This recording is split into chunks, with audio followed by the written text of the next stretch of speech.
سلام همه دوستان. تو این ویدیو قصد داریم نحوه ارتقاء رم و هارد لپتاپ دل مدل N5010 رو با هم دیگه داشته باشیم. برای این کار اول باید حالا قبل از اینکه شروع به کار بکنیم باتری رو در بیاریم، بعد پیچاش رو باز بکنیم و حالا بهتون بگم چجوری باز میشه لپتاپ اصلا. خب قبل از انجام هر کاری اول لپتاپ باتریش رو در بیاریم.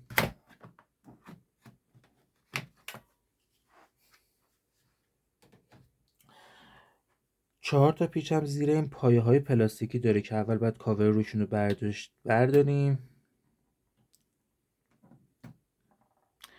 پیچ‌های زیرش رو ببندیم، باز بکنیم.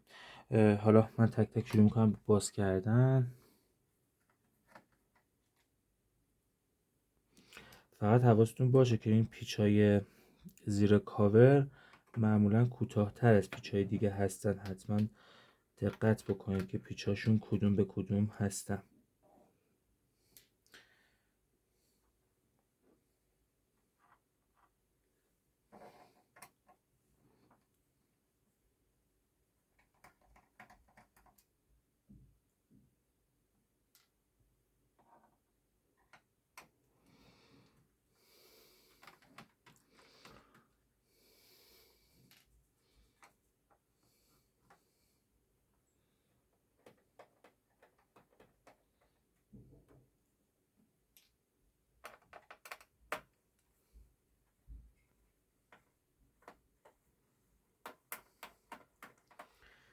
این کاور رو که باز بکنید زیرش جای رم هستش، ولی یه پیچ کوچیک اینجا داره، پیچ کوچیک مشکی رنگ زیر داره که مربوط به CD رامش، DVD رایترش در واقع هستش.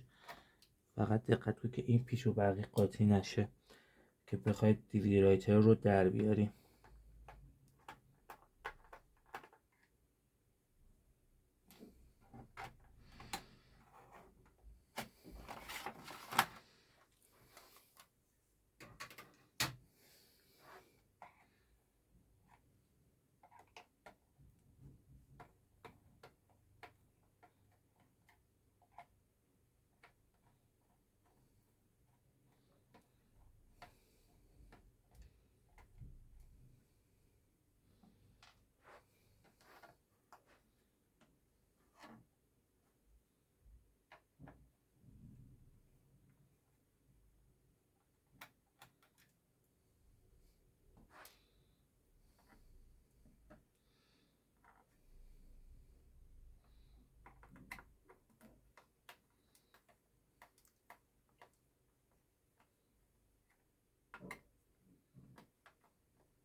خب بعد از اینکه حالا پیچا رو باز کردیم، واسه اینکه بخوایم رم رو ارتقا بدیم خیلی راحته.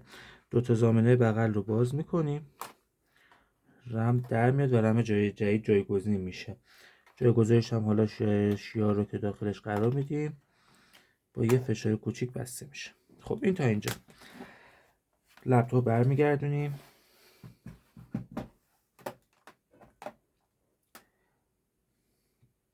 با یه پیشگوشی 2 سو میندازیم پشت کیبورد، یه خورده کیبورد رو بلندش میکنیم، جاهاش مشخص هستش.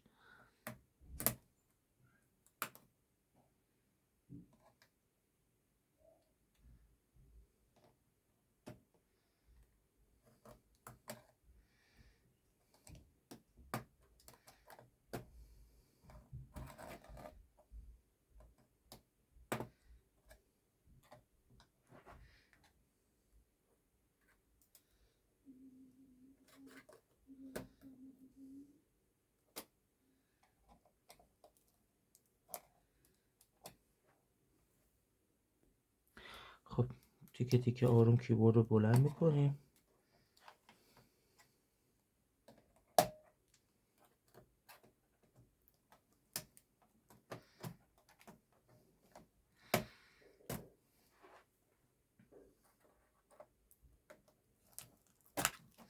فقط به محض که بلند کردید حواس باشید نکشید، اینجا کابل فلت داره،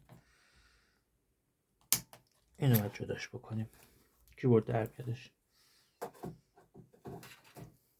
خب 2 تا کابل فلت هم این بغلا داره، در واقع 3 تاست. این 3 تا کابل فلت هم باز میکنیم، کابلاشون رو جدا میکنیم.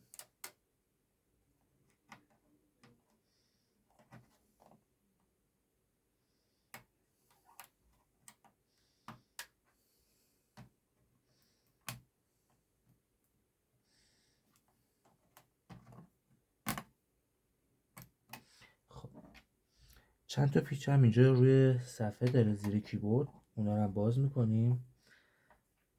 فقط این پیچ ها رو حتما جدا بذارید که اشتباها جای پیچ دیگه نبندینش، بدونید کدوم بوده.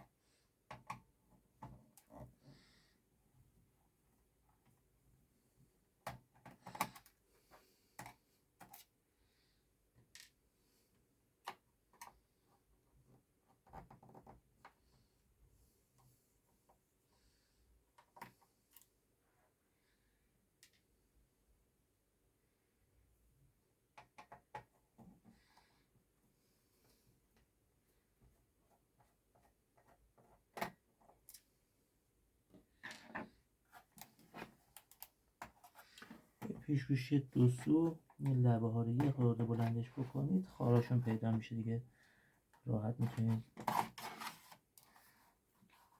این صفحه رو روش بلند بکنید.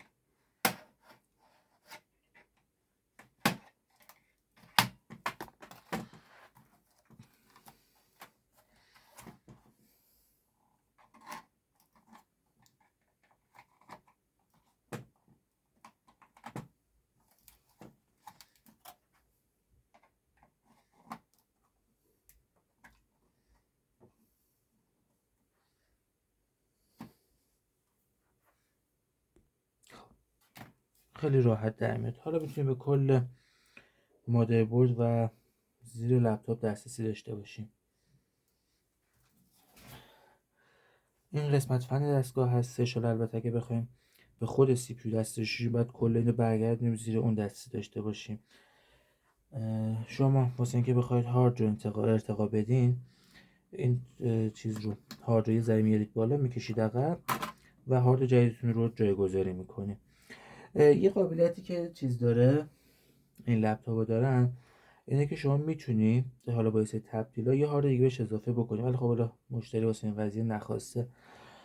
کانال ما رو سابسکرایب کنید تا ویدیو جدیدتر رو ببینید. هر موقع ویدیو جدیدی اومدش بدون سایت رو معرفی بکنید. اگه خوشتون اومد لایک بکنید.